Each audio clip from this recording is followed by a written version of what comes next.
United people's fellowship UPF ఆదివారము ఆరాధనలు 2025 మే 11వ తేదీ నుండి ప్రతి ఆదివారం ప్రభాత తెలుగు ఆరాధన ఉదయం 6 గంటల నుండి ఉదయం 9 గంటల వరకు, సాయంకాల తెలుగు ఆరాధన సాయంత్రం 6 గంటల నుండి రాత్రి 9 గంటల వరకు. స్థలం VST function hall, RTC Kalabhavan ఎదురుగా, Baglingampalli road, Hyderabad 5,20,000. Also live on Facebook, YouTube. Zoom meeting ID 9550504718, code 7777. వివరములకు 9550504718, 9030757571. ఆహ్వానించువారు ప్రభువు దాసురాలు జాయ్ చెరియన్ గారు, సీనియర్ పాస్టర్, UPF హైదరాబాద్. జీవపు మాటలు,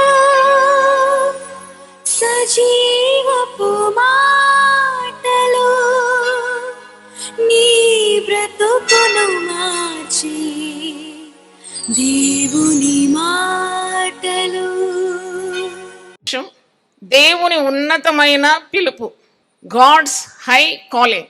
దేవుని ఉన్నతమైన పిలుపునకు మనము లోబడి మన పిలుపునకు తగినట్టుగా మనము జీవించడము దేవుని చిత్తం. కొన్నిసార్లు దేవుడు పిలిచినప్పుడు మనము విధేయులవుతాము.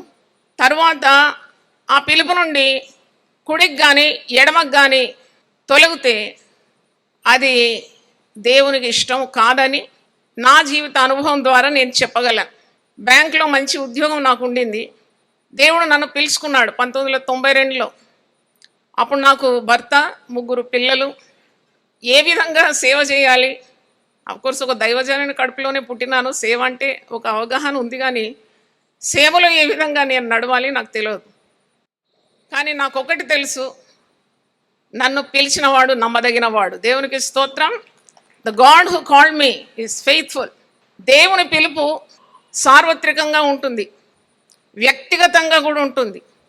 మనకందరికీ తెలుసు సార్వత్రికమైన పిలుపు. ప్రయాసపడి భారం మోసుకొంచున్న సమస్త జనులారా మీరు నా యొద్దకు రండి అంటే, భారముతో, ప్రయాసంతో, దుఃఖంతో, వేదంతో కృంగిపోయిన వారిని అందరినీ కూడా దేవుడు పిలుస్తున్నాడు. వారికి విశ్రాంతినిస్తాననే గొప్ప వాగ్దానం ఉన్నది. అలాగే రక్షణ గురించిన పిలుపు ఉన్నది. పాపంలో ఉండే వారికి రక్షణ మార్గము దేవుడు అనుగ్రహిస్తాడనే పిలుపు ఉంది. మరి సేవకున్న పిలుపు ఉన్నది. ఈరోజు నా అంశము దేవుని ఉన్నతమైన పిలుపు, గాడ్స్ హై కాలింగ్. మరి ఈ ఉన్నతమైన పిలుపును నేను అనుభవించిన నా జీవితంలో.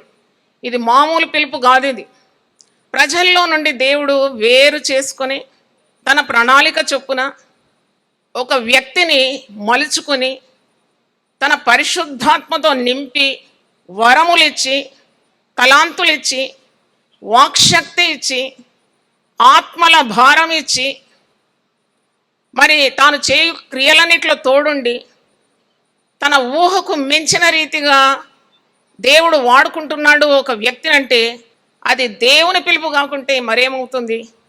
వాక్యంలో మనం చూసినప్పుడు 1 కొరింథీ 1:26 నుండి 31 దేవుడు ఎవరిని ఎన్నుకుంటాడు, దేవుని పిలుపు ఎంత గొప్పది, బలవంతులను సిగ్గుపరచడానికి బలహీనులను, ఎన్నికలేని వారిని ఎన్నుకొని ఎన్నికైన వారిని సిగ్గుపరచడానికి ఇక్కడ రాస్తుంది. అంటే మనం బలహీనులైనప్పటికీ దేవుడు బలమైన వాడు. దేవుడు బలహీనులను ఎన్నుకొని తన బలాన్ని ప్రదర్శించి మహిమ పొందుకుంటాడు. దేవునికి స్తోత్రం. మోషే పిలువబడినాడు.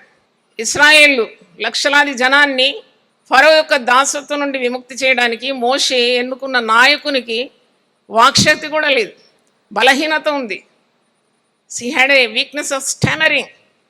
కానీ మనం చూస్తాము దేవుడు అతనికి వాక్శక్తి, దేవుని అతను సహాయపడి, అంటే ఆ బలహీనతలో కూడా తన బలాన్ని చూపి లక్షలాది జనాన్ని నడిపించడానికి దేవుడు 40 సంవత్సరాలు మోషేను వాడుకున్నాడు. నాకు సంతోషం అనిపించేది ఏంటంటే, మోషే పరిచర్య ఆరంభించినప్పుడు 80 సంవత్సరాల వయసు అండి. 50 పైబడితే అంటారు మేము ముసలి వాళ్ళం అయిపోయినాం, మాకు సేవ చేత కాదని. కానీ మోషే ఆరంభించినప్పుడు తన వయసు 80 సంవత్సరాలు. మోషే 120 సంవత్సరాలు బ్రతికినాడట. శరీరంలో సత్వ తగ్గలేదంట, దృష్టి మాంద్యము కాలేదంట. సూర్యన మార్గంలో పౌలు భక్తుడు అంటాడు, విశ్వాసమునకు కర్తయు దాన్ని కొనసాగించువాడైన యేసు వైపు నేను చూస్తూ ముందుకు సాగుతున్నానని. అయితే పౌలు భక్తుడు ఏమి, పేతురు అపోస్తలుడేమి, వాళ్ళందరూ సెలవిచ్చేది ఏంటంటే, మన పిలుపు విషయము మనం నిశ్చయత కలిగి ఉండాలి, మన పిలుపు విషయము మనం జాగ్రత్త కలిగి ఉండాలని ఆ వాక్యము నేను మీకు చదివి వినిపిస్తాను. పేతురు రాసిన 2వ గ్రంథం 2 పీటర్ 1వ అధ్యాయము 10-11 నేను చదువుతున్నాను. 2 పీటర్ 1st chapter 10 and 11. అందువలన సహోదరులారా, మీ పిలుపును ఏర్పాటును నిశ్చయం చేసుకున్నట్టుకు మరి జాగ్రత్త పడుడి. అంటే నాకేమనిపించిందంటే, నా అనుభవం ద్వారా నేను చెప్తున్నాను, మనల్ని దేవుడు చీకటి నుండి, అంధకారం నుండి ఆశ్చర్యకరమైన తన వెలుగులోకి నడిపించిన వాని గుణాతిశయములను ప్రచురము చేయుటకు రాజులుగా ఎన్నుకున్నాడు, యాజకులుగా ఎన్నుకున్నాడు, ఏర్పరచబడిన వంశముగా ఎన్నుకున్నాడు, దేవుని సొత్తైన ప్రజలుగా ఎన్నుకున్నాడు. ఎంత గొప్ప కార్యం ఇది! How great is this calling! Very royal, high calling. నేను సేవలో వచ్చిన తర్వాత బ్యాంక్ ఉద్యోగం మొదలుపెట్టినప్పుడు చాలామంది నన్ను నిరుత్సాహపరిచినారు. ఒక బ్యాంక్ ఉద్యోగం రావాలంటే ఎన్ని కష్టాలు పడాలి, మీరేంటి ఉన్న ఉద్యోగం వదిలిపెట్టి పూర్తికాల సేవకు దిగినారని నన్ను నిరుత్సాహపరిచినారు ఇంట బయట. అప్పుడు నా తల్లి దగ్గర వెళ్ళి నేను అడిగినాను, ఏంటి నా భవిష్యత్తు? మరి ఈ విధంగా అందరూ అంటున్నారంటే నువ్వు ఎవరి మాటలు వినకూడదు. ఆమె లూకా సువార్త 9వ అధ్యాయం 62వ వచనము నాకు మరి చదివి వినిపించింది. నాగటి మీద చేయి పెట్టి వెనక తట్టు చూచువాడు పరలోక రాజ్యానికి పాత్రుడు కాడు. ఆ మాట నా హృదయంలో ముద్రింపబడింది. ఆ మాట నేను విన్నాక నాగటి మీద నేను చేయి పెట్టినాను అంతే. I have obeyed the call of God. దేవుని రాజరికమైన పిలుపుకు నేను లొంగిపోయిన తర్వాత నేను కుడికి కానీ ఎడమకు కానీ తొలగకూడదని నిశ్చయించుకున్నాను. నేను వెనుకంజ వేయకూడదు, నేను వెనుక అడుగు వేయకూడదు, నేను ముందుకే వెళ్ళాలి. అవును, నన్ను పిలిచిన వాడు నమ్మదగిన వాడు. ఎన్నెన్ని ఇబ్బందులు వచ్చినా, ఎన్నెన్ని ఒడిదొడుకులు వచ్చినా ఇంతవరకు కూడా నా చేయి పట్టుకొని నన్ను నడిపించినాడు. అన్నిటిలో నాకు విజయాన్ని ఇచ్చి ఎంతో అద్భుతంగా నేను ఊహించిన దానికంటే దేవుడు నన్ను వాడుకుంటూ ఉన్నాడు. అందుకొరకు నా హృదయపూర్వకంగా దేవుని స్తుతిస్తున్నాను. మరి అనేకులు ఆశీర్వదింపబడడానికి దేవుని కృప నాకు చాలినది. మరి వాక్యంలో చూసినప్పుడు అనేక రకముల పిలుపు ఉంటుంది. రక్షణ పిలుపు, సేవా పిలుపు, అలాగే ఆశీర్వాదములకు మీరు వారసులకు మిమ్మల్ని పిలిచినాడు అంటాడు. మీరు ఏక శరీరంగా ఉండుటకు పిలువబడినారంటున్నాడు. మరి ఇంకా మీరు చూసినప్పుడు దేవునితో సహవాసం కలిగి ఉండడానికి మీరు పిలువబడినారు అని వాక్యంలో ఉన్నది. దేవునితో సహవాసము కలిగి ఉండుటకు పిలువబడినాం. మనం ఆది కాండంలోనే చూస్తున్నాం కదా, God love to have fellowship with man. ఆదామా నువ్వు ఎక్కడున్నావు అని అడుగుతున్నాడు కదా, అండ్ ఈ love to be with in fellowship with man. అలాగే దేవుని తెలుసుకోవడం కూడా దేవుని పిలుపుకు కారణం. దేవుని చేత పిలువబడిన వారు ఎప్పుడు కూడా దేవుని ఇంకా తెలుసుకోవాలి, దేవుని గురించిన జ్ఞానం ఇంకా కావాలి, మరి దేవుని అధికంగా ప్రేమించాలని ఆశపడుతూ ఉంటారు. ఇంకా దేవుడు ఎందుకు పిలుస్తాడు? దేవుడు నేను ఇంతకుముందు చెప్పినట్లు బలహీనలను పిలిచి తన బలాన్ని ప్రదర్శించడానికి దేవుడు పిలుస్తాడు. దేవుడు కొన్నిసార్లు శత్రువులను కూడా పిలుస్తాడు. నేను సౌలు జీవితము తిరిగేసినప్పుడు సౌలు దేవుని మిత్రుడు కాడు, దేవునికి విరోధంగా ఉన్న పనులు చేసినాడు, సంఘాలను పాడు చేసినాడు, భక్తులను హింసించినాడు. ఆయన అట్టివాన్ని కూడా దేవుడు తన ఉన్నతమైన పిలుపునకు పాత్రునిగా చేసినాడు. ఒకసారి చప్పట్లు కొట్టి దేవుని స్తుతిద్దాం. Hallelujah! How great is the love of God. అందుకే దేవుడు మనల్ని పిలిచినప్పుడు మన యోగ్యత కాదు, దేవుని అపారమైన కృప, దేవుని యొక్క ప్రణాళిక మన జీవితాల్లో ఉందని మనం గ్రహించాలి. Never never under estimate the high calling of God. దేవుడు నన్ను పిలుచుకున్నాడంటే అది ఆషామాషి కాదు. ఇర్మియా గ్రంథం 1వ అధ్యాయంలో ఉంది, నేను నీవు తల్లి గర్భములో రూపింపకబడక మునిపే నేను నిన్ను ఎరిగి తిని జనులకు నిన్ను ప్రవక్తగా నియమించి తిని అని వాక్యంలో మనం చూస్తున్నాం. ఆ మాట ఒకసారి మీరు తీయండి. ఇర్మియా గ్రంథం 1వ అధ్యాయము. అంటే దేవుడు ఎన్నుకున్న వ్యక్తులు మధ్యలో ఎప్పుడో నడుమంత్రం ఎన్నుకోబడ్డారని కాదు. When God chooses a person, he's chosen in the womb of his mother. జగత్తు పునాదులు వేయబడక మునిపే దేవుడు తన ప్రణాళికలో తన భక్తులను ఎన్నుకుంటాడు. ఎంత గొప్ప కార్యం అండి ఇది. అంటే ఇర్మియా గ్రంథంలో 1వ అధ్యాయం 4వ వచనం చూడండి. యెహోవా నాకు ప్రత్యక్షమై ఈలాగు సెలవిచ్చెను, గర్భములో నేను నిన్ను రూపింపక మునిపే నిన్ను ఎరిగి తిని, నీవు గర్భము నుండి బయలుపడక మునిపే నేను నిన్ను ప్రతిష్ఠించి తిని, జనములకు ప్రవక్తగా నిన్ను నియమించి తిని. How great a calling! ఆ గొప్ప పిలుపు నుండి దేవుని దాసురాలుగా దేవుని ఆత్మతో నింపబడి నేను చెప్తున్నాను, ఒక్క అడుగు కూడా ఎడమకు కానీ కుడికి కానీ వేయకూడదు. Hallelujah! This a royal calling, this a high calling. You are chosen by God to do mighty works, to pull down the strongholds of hell and to expand the kingdom of God. కనుక ఇది మామూలు పిలుపు కాదు. తర్వాత చూసినప్పుడు ఎందుకు దేవుడు పిలిచినాడు? 9వ వచనం, ఇదిగో నేను నీ నోట నా మాటలు ఉంచి ఉన్నా. దైవజనులు మాట్లాడేటప్పుడు మీరు గమనించినారా? దైవ సేవకులు, దైవ సేవకురాళ్ళు కానీ దేవుని చేత అభిషేకింపబడిన వారు మాట్లాడుతుంటే మనకు ఆశ్చర్యం అవుతుంది. ఏంటి మాటలు? ఎక్కడి నుండి ఊటలు? మరి ఇంత అద్భుతమైన తెలివితేటలు వీరికి ఎక్కడి నుండి? ఇంత జ్ఞానం ఎక్కడి నుండి? అది దేవుడిచ్చిన పైనుండి వచ్చిన జ్ఞానము. దేవునికి స్తోత్రం. ఎంత రెవరెన్షియల్ యాటిట్యూడ్ ఉండాలి మనకు దేవుని పిలుపు పట్ల.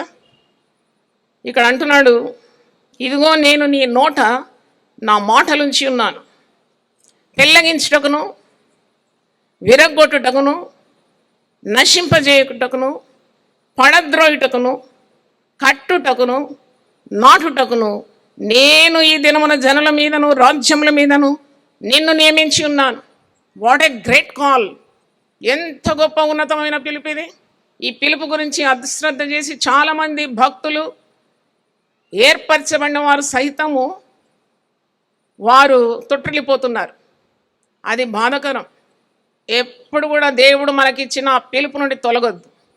Stick to it till the end of your breath. పౌలు భక్తుడు ఏమంటున్నాడు?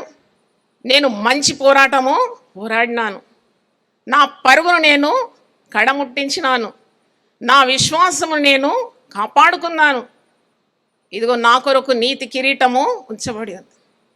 నేను ఎప్పుడు పౌలు భక్తుని చరిత్ర చదువుతాను, చాలా ఇన్స్పైర్ అయిపోతాను. పౌలు పరుగు పందెం గురించి చెప్తాడు కదా. ఆ పరిగెత్తేవాడు ఏ విధంగా గురి యొద్దకు పరిగెత్తుతాడు. అటు చూడడు, ఇటు చూడడు. He has a goal, he has a race to win. Don't have two opinions, you should have the singleness of purpose. దేవుడు ద్విమనస్కులను ద్వేషిస్తాడట. ద్విమనస్కులను ఆయన ద్వేషిస్తాడు. God hates the double minded. కీర్తనలు 119, 113 వచనంలో ఉంది, ద్విమనస్కులను ఆయన ద్వేషించు.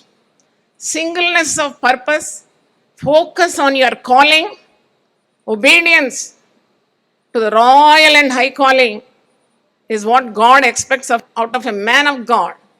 దైవజనుడు అనే పేరు, ఆ బిరుదు, దానికి ఉన్న బరువు, దైవజనుడే కానీ దైవజనురాలే కానీ ఎన్ని డిగ్రీలు పెట్టినా దాంతో సమం కాదండి. ఎంత పెద్ద 1 మీటర్ డిగ్రీలున్నా, ముందున్నా వెనుకున్నా, దైవజనుడు అనే పదానికి సమం కాదు. హల్లెలూయా! అందుకే నాకు దీని మీద పెద్ద నాకు ఇంట్రెస్ట్ లేదు. నేను ఒక దైవజనురాలని నన్ను గుర్తిస్తే, దేవుడు నన్ను అలాగ నియమిస్తే నాకు అంతకంటే తృప్తి ఇంకేముంది? ఆ పని చేయడమే నాకు ఉత్తమం కదా. అయితే ఇక్కడ వాక్యంలో మనము చూస్తున్నాము, గురి కలిగిన జీవితం. నీవు ఈ మార్గంలోకి పిలువబడినావు. అది రక్షణ మార్గం లేక సేవా మార్గం. ఇది అల్లాటప్పగా తీసుకోకూడదు. పౌలు భక్తుడు ఏమంటున్నాడంటే 1 కొరింథీ 9:27 గాలిని కొట్టినట్టు నేను పోట్లాడలేదు. గాలి కొరకు ప్రయాసపడినట్టు కాదు నా ప్రయాసం. దానికి ముందు 26 అంటున్నాడు, కాబట్టి నేను గురి చూడని వాని వలె పరిగెత్తువాడను కాను. I'm not running the race without a goal. I have a goal. My goal is Jesus, the author and finisher of my faith. దేవుడు నాకు ఇచ్చిన దర్శనము అది నెరవేరాలని నేను ప్రయాసపడుతున్నాను. అందుకే అంటున్నాడు, ఒకవేళ నేను ఇతరులకు ప్రకటించిన తర్వాత నేనే భ్రష్టుడనైపోదునేమో అని నా శరీరమును నలగొట్టి దాన్ని లోబరుచుకొనుచున్నాను. ఎన్ని జాగారాలు, ఎన్ని ఉపవాసాలు చేసినాడు పౌలు భక్తుడు. మరి ఎందుకు చేసినాడు? తన ప్రాణము పానార్పణంగా పోసినాడు. ఎందుకు అన్నప్పుడు దేవుని యొక్క ఉన్నతమైన పిలుపునకు ఆయన లోబడినాడు. He obeyed the great mission, vision, the royal and high calling he got in his life. అయితే ఫిలిప్పీ పత్రిక 3వ మరొక మంచి మాట ఉంది. పౌలు తన కలిగిందంతా కూడా దేవుని యొక్క ఉన్నతమైన పిలుపు బట్టి అతనికి కలిగిందంతా కూడా పెంటతో సమానంగా ఎంచుకున్నాడని వాక్యంలో మనం చూస్తున్నాం. ఫిలిప్పీ 3:10 ఏ విధము చేతనైనను మృతులలో నుండి నాకు పునరుద్ధానము కలగవల్లని ఆయన మరణ విషయంలో సమానుభవం గలవాడనై ఆయనను ఆయన పునరుద్ధాన బలమును ఎరుగు నిమిత్తం ఆయన శ్రమల్లో పాలివాడగుట ఎట్టిదో ఎరుగు నిమిత్తం సమస్తమును నష్టపరుచుకొని వాటిని పెంటతో సమానముగా ఎంచుకొనుచున్నాను. అంటే nothing was more important than the call he got from God, the revelations he got from God, the mysteries about the cross and resurrection. He wants to know more about Jesus. ఇంకా క్రీస్తుని గురించిన జ్ఞానం కావాలని ఆయన మరి ఆశిస్తున్నాడు. 13వ చూడండి, సహోదరులారా నేను ఇదివరకే పట్టుకొని ఉన్నానని తలంచుకున్నాను, అయితే ఒకటి చేయుచున్నాను, వెనుక ఉన్నవి మరిచి ముందున్న వాటి కొరకు వేగిరపడుచు క్రీస్తు యేసునందు దేవుని ఉన్నత పిలుపునకు కలుగు బహుమానము నువ్వు పొందవలెనని గురి యొద్దకే పరిగెత్తుచున్నా. గురి లేని వాని వల్లే నేను పరిగెత్తడం లేదు అంటున్నాడు కదా. చూడండి, పరిగెత్తే వారిని మీరు గమనించండి, వారు మైమరిచిపోతారు అంతే. They don't have anything in mind except the goal. ఆ గురి తప్ప వాళ్ళకి ఇంకేం లేదు. As minimum as possible they were the clothing. నడుముకి ఇంత చిన్న దట్టి కట్టుకుంటారు అంతేగాని పరిగెత్తాలి, నేను బహుమానం పొందాలి, మరి గురి యొద్దకు నేను పరిగెత్తి నేను గురి చేరుకోవాలని ఉంటుంది వారి. పౌలు ఆ యొక్క విషయమే తెలియజేస్తున్నాడు. గురి లేని వాని వల్ల నేను పరిగెత్తడం లేదు, వెనుకున్న వాటిని అంతా మర్చిపోయి ముందున్న వాటి కొరకు నేను వేగిరంగా పరిగెత్తున్నాను. మరి దేవుని యొక్క ఉన్నత పిలుపునకు కలుగు బహుమానం పొందవలనని నేను గురి యొద్దకు పరిగెత్తున్నాను అని అంటున్నాడు. దేవునికి స్తోత్రం. మరి ఈ దినాల్లో మనము చాలామందిని గమనిస్తున్నాము. పిలుపు పొందుకొని బయలుదేరుతారు, తర్వాత సైడ్ ట్రాక్ అయిపోతారు. మిరుమిట్లు గొలుపు లోకం కదా ఇది. మనుషులు పొగడినప్పుడు లేక గొప్ప స్థాయి ఆకర్షించినప్పుడు లేక ప్రజల మన్నన కానీ ఇవేవి కూడా ఒక దైవజన్ని ఆకర్షించొద్దని నేను ఖండితంగా చెప్తున్నాను. దేవునికి స్తోత్రం. Hallelujah. You should be single in your focus. గురి అంతకే పరిగెత్తాలి. అందుకే మరి మనల్ని దేవుడు పిలుచుకున్నాడు. నేను వాక్యం చదువుతున్నప్పుడు నాకు ఒక పుస్తకం గుర్తొచ్చింది. అది కొనిపెట్టుకున్నాను, కొన్ని పేజీలు చదివాను, ఇంకా చదివేది ఉంది సమయం లేక. Purpose driven life by Rick Warren. అంటే జీవితంలో ఒక గురి. Purpose driven life by Rick Warren అని చదివినప్పుడు పుస్తకం 60 కోట్ల మంది కొనుక్కున్నారంట. అంటే ఎంతమంది గురి లేకుండా ఉన్నారని నాకు అనిపించింది. వాళ్ళకు గురి కావాలి జీవితంలో అని కోరుతున్నందుకే కదా ఆ పుస్తకం చదువుతున్నారు. కనుక దేవుని బిడ్డలమైన మనకు తప్పకుండా ఆ ఉన్నతమైన పిలుపునకు తగినట్టుగా మనము ప్రవర్తించడం కానీ ఆ పిలుపునకు తగినట్టు మన పరుగు ఉండాలని మనము ఆ దర్శనం కలిగి ఉండాలి. 5 రకాల పిలుపని ఎఫెసీ పత్రిక 4వ అధ్యాయం 11వ వచనంలో ఉంది. కొందరిని అపోస్తలుగా పిలిచినాడు, కొందరిని ప్రవక్తలుగా పిలిచినాడు, కొందరిని సువార్థికులుగా పిలిచినాడు, కొందరిని కాపరులుగా పిలిచినాడు. కాపరి పిలుపు నన్ను అడిగితే చాలా గొప్పది. కాపరి మనసంతా తన మంద మీద ఉంటుంది. సువార్థికుడు ప్రయాణం చేసినట్టు కాపరి ప్రయాణం చేయలేడు. ఎందుకంటే తన మంద ఎక్కడ చేతిపోతుందో, ఎక్కడ అది దారి తప్పుతుందా, దొంగలు వచ్చి దొంగలుతారా. యెషయా 41:15వ వచనం, కక్కులు పెట్టబడు పదును గల క్రొత్తనైన నురిపిడి మ్రానుగా నిన్ను నియమించి ఉన్నాను. నీవు పర్వతములను నూర్చుదువు, వాటిని పొడి చేయదు, కొండలను పొట్టువలే చేయదు. ఎంత అద్భుతమైన మాటలు! పర్వతములను నూరుస్తాడంట, కొండలను పొట్టు చేస్తాడంట. అంటే ఎంత అద్భుతమైన పిలుపు ఇది. కొన్నిసార్లు మనం అనుకుంటాము, ఈ గొప్ప పిలుపు నుండి ఒక్క అడుగటేసి మనం ప్రజలకు కూడా సేవ చేయొచ్చు కదా అని. రాజకీయంలో అడుగు పెడితే ఏమవుతుంది అని అనుకుంటాం. రాజకీయ నాయకుడు దైవ సేవ చేయలేడు. రాజకీయ నాయకుడు దైవజనుడుగా పిలువబడలేడు. దైవజనుడు దేవుని చేత ఎన్నుకోబడ్డవాడు. Any common man can do political work, but when it comes to a man of God, he is chosen in the womb of his mother. Hallelujah!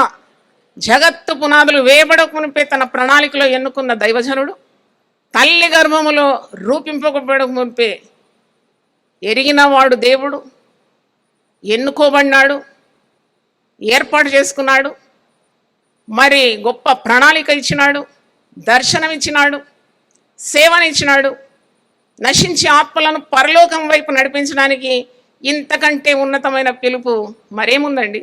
United people's fellowship UPF ఆదివారము ఆరాధనలు 2025 మే 11వ తేదీ నుండి ప్రతి ఆదివారం ప్రభాత తెలుగు ఆరాధన ఉదయం 6 గంటల నుండి ఉదయం 9 గంటల వరకు, సాయంకాల తెలుగు ఆరాధన సాయంత్రం 6 గంటల నుండి రాత్రి 9 గంటల వరకు. స్థలం VST function hall, RTC Kalabhavan ఎదురుగా, Baglingampalli road, Hyderabad 5,20,000. Also live on Facebook, YouTube. Zoom meeting ID 9550504718, code 7777. వివరములకు 9550504718, 9030757571. ఆహ్వానించువారు ప్రభువు దాసురాలు జాయ్ చెరియన్ గారు, సీనియర్ పాస్టర్ UPF హైదరాబాద్. ప్రతిదినం దేవునితో నేను. కుటుంబ వ్యవస్థలు, జీవన విలువలు అస్తవ్యస్తంగా మారుతున్న ఈ రోజుల్లో ప్రభువు దాసురాలు రెవరెండ్ డాక్టర్ జాయ్ చెరియన్ గారు దైవ దర్శనంతో ప్రభువు సన్నిధిలో కనిపెట్టి పొందిన 366 విభిన్న ధ్యానాంశములను ప్రతిదినం దేవునితో నేను అనే పుస్తక రూపంలో ప్రపంచానికి అందించారు. ఇది అనేకుల జీవితాలను ప్రభావితం చేసే ఒక విలక్షణమైన గ్రంథము. పరిశుద్ధాత్మ దేవుడు ఈ పుస్తకమును పఠించే ప్రతి ఒక్కరిని స్పృశించి శక్తితో నింపునుగాక. ఈ పుస్తకాలిప్పుడు అందరికీ అందుబాటులో ఉన్నాయి. ఈ నూతన సంవత్సరంలో దీనిని మీరు ధ్యానించండి, మీ బంధుమిత్రులకు ఆత్మీయ బహుమతిగా అందించండి. పుస్తక ప్రతుల కొరకు సంప్రదించవలసిన ఫోన్ నంబర్లు 9505044718, 9030757571. యునైటెడ్ పీపుల్స్ ఫెలోషిప్ UPF నిర్వహించు సంపూర్ణ రాత్రి ప్రార్థన. నూతన సంవత్సరం 2023 జనవరి నుండి పునః ప్రారంభం. ప్రతి నెల ఆఖరి బుధవారం. సమయం రాత్రి 9 గంటల నుండి ఉదయం 5 గంటల వరకు. స్థలం centenary Baptist church, clock tower దగ్గర, సికింద్రాబాద్. వివరములకు 9550504718, 9030757571 నంబర్లను సంప్రదించగలరు. అందరికీ ఆహ్వానము.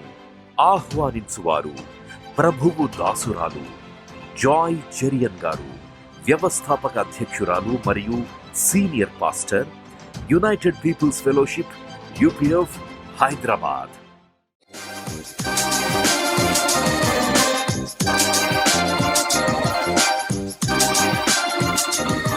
నీ సాగిద యేసునితో నా జీవిత కాలమంతా నీ సాగిద యేసునితో నా జీవిత కాలమంతా ఏసుతో గడిపేదా ఏసుతో నడిచేదా ఏసుతో గడిపేదా ఏసుతో నడిచేదా పరమున చేరగనే వెళ్ళేదా పరమున చేరగనే వెళ్ళేదా హానోకు వలె సాగేదా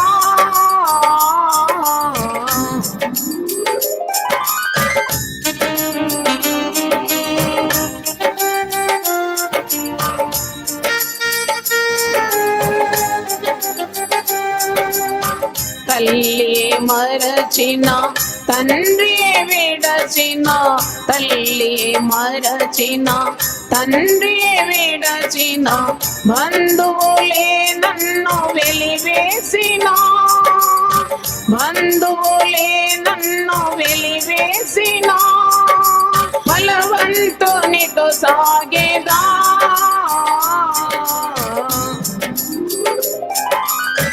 వెనుక శత్రువుల్ వెంటాడినను వెనుక శత్రువుల్ వెంటాడినను ముందు సముద్రము ఎదురొచ్చిన ముందు సముద్రము ఎదురొచ్చిన మోషే వలె సాగేదా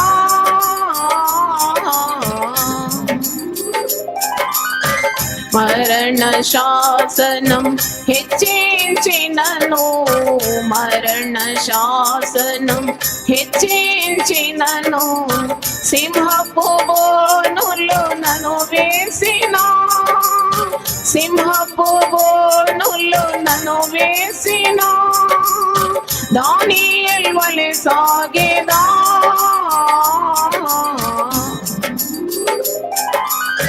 లోకపు శ్రమలు నన్నెదిరించిన లోకపు శ్రమలు నన్నెదిరించిన కఠినులు రాళ్లతో హింసించిన కఠినులు రాళ్లతో హింసించిన సేఫెన్నో వలె సాగేదా